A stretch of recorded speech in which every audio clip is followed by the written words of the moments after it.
Hay historias que se cuentan para iluminar y otras para ocultar. El nombre México parece tan cotidiano que pocos se detienen a preguntarse de dónde viene realmente. Sin embargo, tras esas 6 letras se esconde una disputa centenaria. ¿Nace de las raíces sagradas de los pueblos nahuas o de antiguas lenguas bíblicas que cruzaron mares y siglos? Lo que descubrirás aquí no se encuentra en los libros escolares, y quizá por eso ha sido tan fácil para muchos ignorarlo. Imagínate por un momento que la palabra que nombra a toda una nación no tiene el origen que siempre te contaron. Piensa en cuántos imperios del pasado, desde Babilonia hasta Roma, moldearon sus relatos para legitimar su poder, borrando o reinventando la verdad cuando les convenía. La historia de México sigue ese mismo patrón, y hoy vamos a desenterrar las pruebas, las teorías y las batallas intelectuales que han marcado su significado. Acompáñame en este viaje al pasado, donde arqueólogos, lingüistas y cronistas se enfrentan en un duelo de versiones. Te prometo que al final mirarás la palabra México con otros ojos, y quizá descubras que su verdadero origen no es solo una cuestión de lingüística, sino de identidad y poder. ¿Estás listo para desafiar la historia oficial? Entonces no apartes la mirada, porque lo que viene a continuación podría cambiar tu forma de entender un país entero. Se dice que los antiguos nahuas no escogían palabras al azar. Cada nombre, cada sílaba, parecía tallada con la misma paciencia con la que un escultor da forma a la piedra. Así nació México, un término que, según la etimología más aceptada, se compone de metli, la luna, xictli, ombligo o centro, y el sufijo co, que indica lugar. En esta interpretación se nos revela un significado poético, en el ombligo de la luna, y aunque a primera vista pueda sonar como un verso, su sentido es mucho más profundo, pues alude a la posición estratégica de Tenochtitlán en el lago de Texcoco, centro vital del poder mexica. En el mundo antiguo, los pueblos entendían que el nombre de una ciudad podía ser un símbolo de poder, un estandarte que unía a su gente. Igual que los griegos veneraban a Atenas como protectora de su polis, los mexicas se enorgullecían de que su ciudad estuviera marcada por un signo celestial. Este ombligo de la luna no era solo un punto geográfico, sino también un punto de encuentro espiritual y político, donde se entrelazaban la voluntad de los dioses y las decisiones de los gobernantes. Tal conexión reforzaba la idea de que el destino del pueblo estaba escrito en el cielo. Quien se adentra en la historia comprende que estas elecciones lingüísticas no eran casuales. En cada cultura, desde los imperios de Oriente hasta las dinastías mesoamericanas, el nombre de una capital evocaba orgullo, identidad y legitimidad. Y, como un eco que aún resuena, México sigue cargando esa herencia. Pero ¿qué sucedería cuando siglos después algunos intentaran explicar este nombre desde una mirada completamente distinta, ajena a sus raíces nahuas? Esa es una historia que nos lleva a un terreno tan fascinante como polémico. Con la llegada de los conquistadores y misioneros, no tardaron en surgir interpretaciones que buscaban encajar el Nuevo Mundo en moldes conocidos por la Europa del siglo XVI. Figuras como Fray Diego Durán o Martín del Castillo propusieron que el nombre México tenía raíces hebreas o arameas, vinculándolo a palabras como Mesías o mi ungido. Estas ideas, más que simples ocurrencias, se apoyaban en la fascinación por hallar señales divinas en territorios recién descubiertos, como si todo lo hallado debiera estar ya escrito en las antiguas escrituras.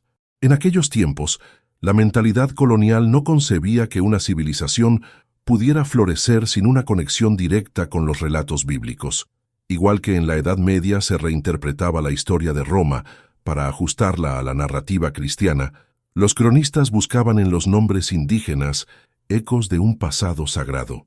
Para ellos, no era extraño imaginar que la grandeza de Tenochtitlán tuviera un origen que remontara hasta los patriarcas de Israel, aunque la realidad lingüística contara otra historia muy distinta. Estas teorías, aunque erróneas, lograron calar en ciertos círculos, alimentadas por la autoridad de los que las defendían y el aura de misterio que envolvía a las tierras americanas.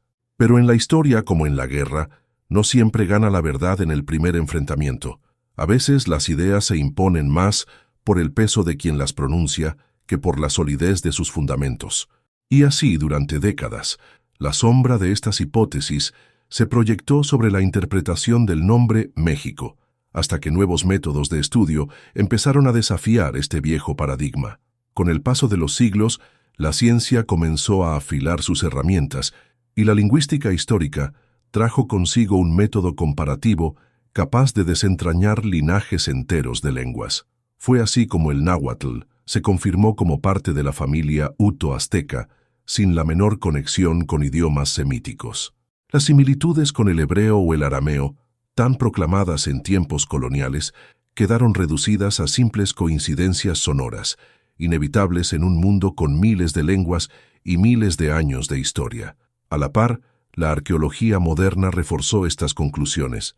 Excavaciones en antiguos centros ceremoniales, junto con el estudio minucioso de códices y glifos, revelaron un desarrollo lingüístico propio, moldeado por siglos de interacción entre pueblos mesoamericanos. Tal independencia lingüística era comparable a la que tuvieron las ciudades-estado de Mesopotamia, cada una con su lengua y su cosmovisión, pese a compartir territorios y rutas de comercio. Incluso la genética aportó su voz al coro de evidencias, demostrando que las migraciones que dieron origen a los pueblos nahuas no tenían vínculo con linajes del Medio Oriente. La verdad, sustentada por múltiples disciplinas, comenzaba a imponerse sobre las viejas creencias. Sin embargo, como en todo campo del saber, cada hallazgo abre la puerta a nuevas preguntas, y el debate no tardó en desplazarse del terreno de la prueba científica al del contexto histórico que había dado vida a aquellas teorías. Para entender por qué las teorías semíticas tuvieron eco, hay que sumergirse en la mentalidad del siglo XVI. Era una época en la que la Biblia no solo era un texto sagrado, sino el mapa con el que se interpretaba el mundo. Así como los cronistas medievales moldeaban la historia de Alejandro Magno para servir a sus fines, los misioneros reinterpretaron la historia americana para que encajara en un relato que ya conocían. En ese marco, los nombres indígenas eran piezas que había que encajar en el gran rompecabezas bíblico. La expansión colonial no era únicamente militar o económica, también era una conquista del pensamiento. Se buscaba legitimar el dominio sobre los pueblos americanos, presentándolos como parte de una historia universal preexistente. Bajo esta óptica, no era difícil ver cómo un término como México podía ser rebautizado mentalmente para acercarlo a los ecos de Jerusalén o Babilonia, reforzando así la idea de una misión divina en estas tierras. Este contexto no solo explica la persistencia de las teorías, sino también su aparente solidez en la época. Como en las cortes de los reyes antiguos, donde una historia bien contada podía pesar más que una verdad comprobada, las interpretaciones coloniales se mantuvieron firmes, incluso cuando empezaban a emerger pruebas en su contra. Pero para comprender por qué esas coincidencias resultaban tan convincentes, hay que mirar hacia un fenómeno más profundo en la mente humana. El ser humano, desde tiempos remotos, ha tenido la inclinación de ver patrones donde tal vez no los haya. Los sabios llaman a esto apofenia etimológica, la tendencia a encontrar conexiones significativas en coincidencias superficiales. En la antigüedad, este impulso llevó a astrólogos y sacerdotes a leer mensajes divinos en el vuelo de las aves o en el alineamiento de las estrellas. Del mismo modo, los eruditos coloniales creyeron encontrar vínculos entre el náhuatl y lenguas bíblicas por simples semejanzas de sonido. Este fenómeno no se limita a una cultura o época. En la Roma imperial, por ejemplo, era común asociar nombres de pueblos conquistados con términos latinos que insinuaban sumisión o virtud, aunque no existiera relación real entre las lenguas. Era una forma de reforzar una narrativa de poder y orden. Así, cuando los misioneros creyeron ver al Mesías escondido en la palabra México, no hacían sino repetir una práctica tan antigua como los imperios mismos, dotar de significado político a un hallazgo casual. Lo curioso es que estas coincidencias, cuando se presentan con autoridad y convicción, tienen el poder de seducir incluso a mentes críticas. Tal como un general sabe aprovechar una oportunidad en el campo de batalla, los defensores de estas teorías supieron explotar el asombro que provocaban, haciéndolas parecer revelaciones profundas. Pero con el tiempo, La discusión dejó de ser una simple cuestión lingüística y pasó a tocar fibras mucho más sensibles, las del significado cultural y político que encierra el nombre de México. Reivindicar el origen náhuatl de México no es un simple acto académico, es una declaración de identidad. En un país donde la historia prehispánica ha sido muchas veces silenciada por relatos coloniales, afirmar que el nombre proviene de la lengua de los mexicas es devolver a las culturas originarias un lugar central en la narrativa nacional. Es, en cierto modo, como cuando un reino recupera un estandarte perdido en batalla, un símbolo que no solo representa el pasado, sino también el orgullo presente. Este reconocimiento forma parte de un proceso mayor, que algunos llaman descolonización intelectual, al igual que en otros pueblos que buscaron rescatar su herencia, como los egipcios del siglo XIX, empeñados en reclamar sus monumentos frente a las potencias europeas. En México, la defensa del origen náhuatl es un gesto de soberanía cultural. No se trata solo de una palabra, sino de la memoria de un imperio que construyó ciudades, leyes y creencias que aún laten en el corazón del país.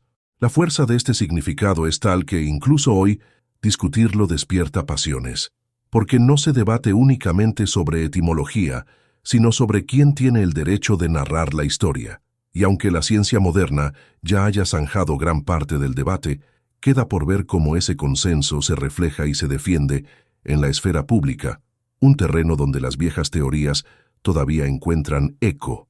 Hoy, la balanza se inclina sin dudas hacia el origen náhuatl. Investigaciones multidisciplinarias, que combinan lingüística, arqueología, genética y tradición oral, han confirmado de manera unánime que México nace de las raíces nahuas. Es un consenso construido con paciencia, como una muralla que resiste siglos de asedio, levantada piedra a piedra por generaciones de investigadores. En sus cimientos descansan datos, análisis y pruebas que dejan poco espacio a la duda.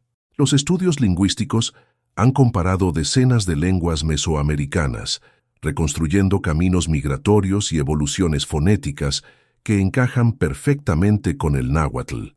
La arqueología, por su parte, ha revelado inscripciones y códices que confirman este origen, mientras que la genética ha dibujado un mapa de parentescos que no guarda relación alguna con pueblos semíticos. Cada disciplina, como un regimiento en formación, refuerza la posición del conjunto. Sin embargo, y aquí yace la paradoja, las teorías semíticas aún sobreviven en ciertos círculos no académicos.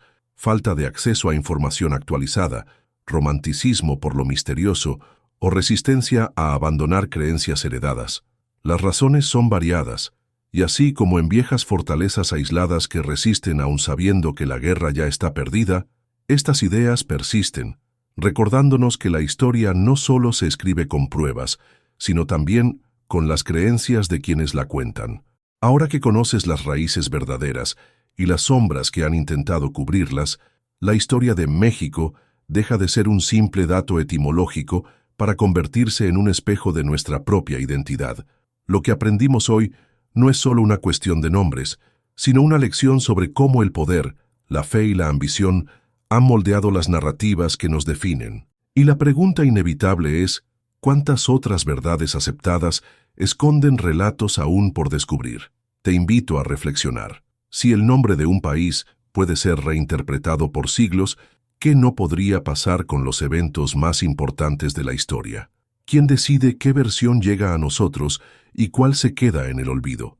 Esta es una oportunidad para cuestionar, investigar y no conformarnos con la primera explicación que nos ofrecen. Si quieres seguir explorando estos rincones ocultos del pasado, suscríbete al canal, comenta tu opinión, dale like a este video y activa las notificaciones. Aquí encontrarás muchas más historias tan fascinantes y reveladoras como esta, repletas de conflictos, descubrimientos y misterios que moldearon el mundo que habitamos. Será un honor tenerte con nosotros en este viaje.